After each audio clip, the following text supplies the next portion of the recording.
Olá pessoal, tudo bem? Márcio Mocelin aqui. Vamos resolver mais uma questão do ITA, tá? Da prova de matemática 2019, da primeira fase, valeu? Vamos lá. Considere as seguintes afirmações. Deixa eu dar um zoomzinho aqui, ó. Pronto, ficou filé. Se x1, x2 e x3 são raízes dessa equação, então y1, que é formado como x2 vezes x3, y2 x1 vezes x3 e y3 x2 vezes x1, são raízes da equação y ao cubo menos y ao quadrado menos 4y menos 4 igual a zero. Bom, relação entre raízes, aquelas coisas todas, cara, equação polinomial, relações de Girard.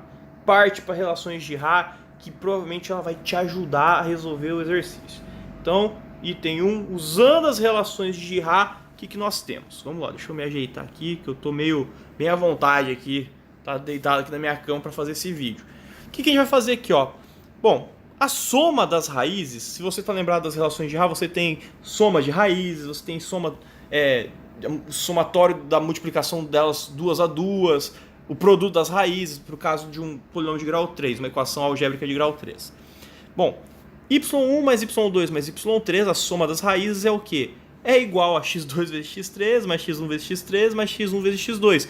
Porque afinal os y's são isso, né? É o produto de duas raízes daquela outra equação. Bom, só que veja, produto 2 a 2, isso aí também pode ser escrito com uma relação de Girard, só que da primeira equação. Aqui, ó. Quando eu pego o termo, vamos fazer um breve resuminho aqui.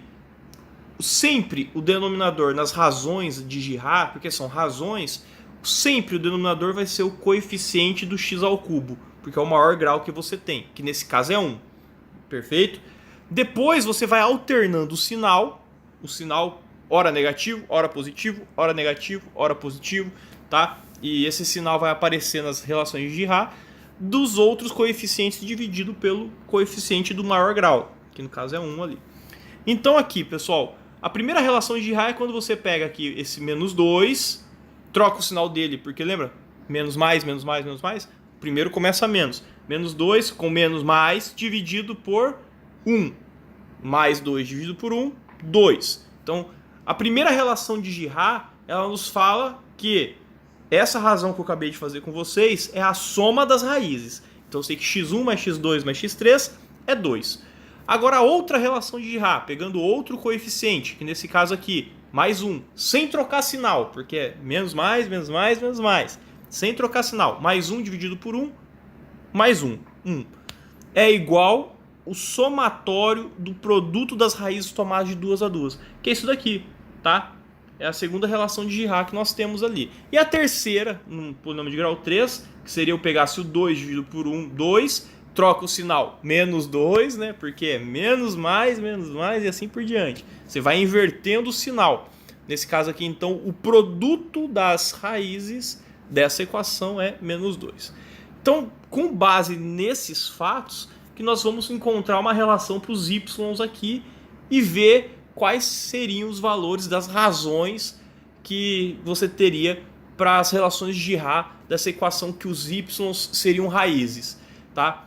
E a gente vai comparar com a equação que ele nos deu. Se bater, provavelmente, então, esses y's são raízes da equação. Continuando, o produto das raízes que foi dado ali para a gente dos y's tomados 2 a 2, né? O somatório desse produto vai ser o quê? x2, x3, x1, x3, x2, x3, x1, x2, x1, x3, x1, x2. Põe em evidência o x1, x2, x3. Você vai ter o quê? x1, x2, x3 que multiplica o somatório. x1 mais x2 mais x3. Observe que o produto das raízes é essa relação de Girard aqui, ó, o coeficiente mais 2 com menos 2 dividido por 1, menos 2. Por isso que eu coloquei o menos 2 aqui. E o somatório das raízes vai ser o quê? O menos 2 com o menos mais 2 dividido por 1 mais 2. Produto menos 4. Perfeito. E por fim, y1, y2, y3 nada mais é que x1, x2, x3 ao quadrado. Nós multiplicamos duas vezes ali cada um deles, tá? Então ficou com o produto ao quadrado. O produto nós vimos em cima aqui no item imediatamente anterior, que é menos 2 ao quadrado, 4. Ou seja, o y1, y2, y3, eles são raízes das equações, de uma equação que satisfaz essas relações aqui, ó. E o que significa isso? Esse mais 1, esse menos 4 e esse 4. Significa que os coeficientes, tá, da equação que y1, y2 e y3 são da equação que elas são raízes, que esses valores são os coeficientes dessa equação, tomando o devido cuidado de inverter o sinal quando é devido inverter, que no caso é da primeira equação e da terceira, de índice ímpar, digamos assim, né?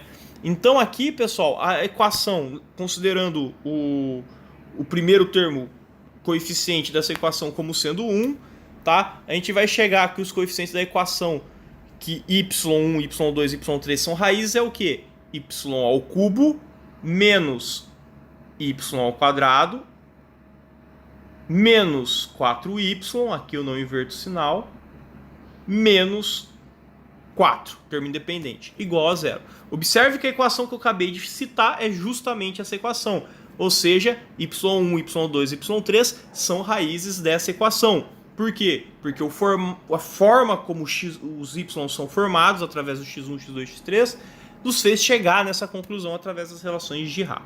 Valeu? Continuando então. Esse item é verdadeiro.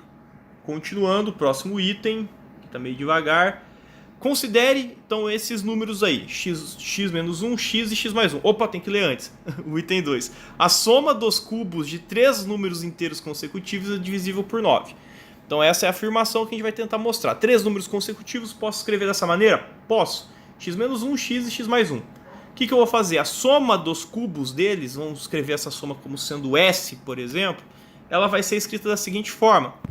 Show! X menos 1 ao cubo, mais x ao cubo, mais x mais 1 ao cubo. Desenvolve esse produto, meu amigo. Vai desenvolvendo aí. Continha, tá? X menos 1 ao cubo é um produto notável praticamente. E x mais 1 ao cubo também. Então você desenvolve isso aí, põe em evidência o que dá para colocar em evidência e vai chegar nessa belezinha aqui. A soma dos cubos é 3 vezes x quadrado mais 2. Então, o que a gente tem que sacar aqui agora, pessoal? Toda vez que a gente pega 3 números consecutivos, necessariamente, um deles é divisível por 3, tá? 2, 4, 5. 2, 4, 5 não são consecutivos. 3, 4, 5. 3 é divisível por 3. 7, 8, 9. 9 é divisível por 3. O que nos cabe a pensar aqui é o seguinte, o meu número consecutivo ele pode ser um das extremidades ou ele pode ser o do meio, tá? Mas o fato é que esse número é divisível por 3. Então vamos escrever aqui, ó. A gente pode escrever x igual a 3k, ou seja, como forma de múltiplo de 3, ou x igual a um 3k mais ou menos 1, sendo os outros divisíveis, um dos outros divisível por 3, tá? Então o que a gente vai fazer? No primeiro caso, a gente vai ter o seguinte, quando você substituir o x por um número que sabidamente é divisível por 3, você vai chegar nisso aqui, ó. No lugar do x, coloco 3k. 9k vezes 9k quadrado mais 2. Observe que quando eu coloco uma divisão por 9 aqui, coloco esse número para dividir por 9, o que acontece? Cancela com esse 9 aqui que está multiplicando, ou seja, ele é divisível por 9. O resultado dá exato. Então, se o x, o segundo número que eu peguei lá, aqui na minha sequência, o segundo número for divisível por 3, beleza, é divisível por 9.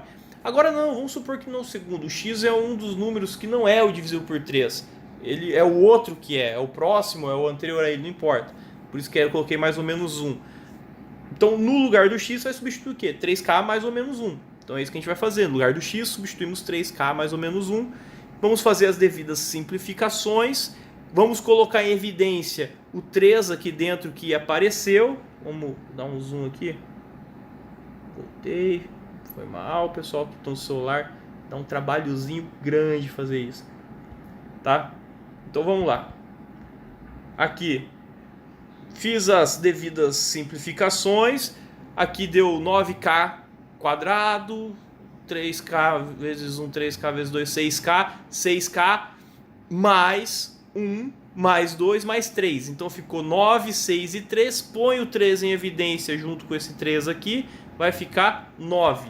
Ficando 9 ali, quando você divide por 9, qualquer um desses casos, você vai ter um resultado exato também, o que nos faz, então, provar que qualquer que seja esses 3 números consecutivos que a gente vai pegar, a soma do cubo deles vai ser divisível por 9. Então esse item também é verdadeiro. O último item, talvez o mais fácil dessa questão, é verificar essa igualdade. Ele falou isso é igual a isso, basta verificar a igualdade. Como ambos lados são positivos, né? Enfim, por definição, a raiz aqui já é positiva, esse valor é positivo também. A gente vai levar os dois lados ao quadrado e essa igualdade irá se manter. Então você tem aí ao quadrado, desenvolve o que dá para desenvolver, se 1 mais raiz de 5 ao quadrado, 2 ao quadrado, 4. Resolvendo aí o que dá para resolver, ó, 6 mais 2 raiz de 5, põe o 2 em evidência, simplifica com 4, vai chegar na seguinte expressão, 3 mais raiz de 5 sobre 2, igual a 3 mais raiz de 5 sobre 2, que é o que está falando ali, é o item também aí verdadeiro. Correto? Então deu para sacar? Primeiro item verdadeiro, segundo verdadeiro, terceiro verdadeiro. Todos os itens corretos, assim que eu gosto de exercício. Tudo muito certinho. Valeu, pessoal, até o próximo vídeo. Até mais.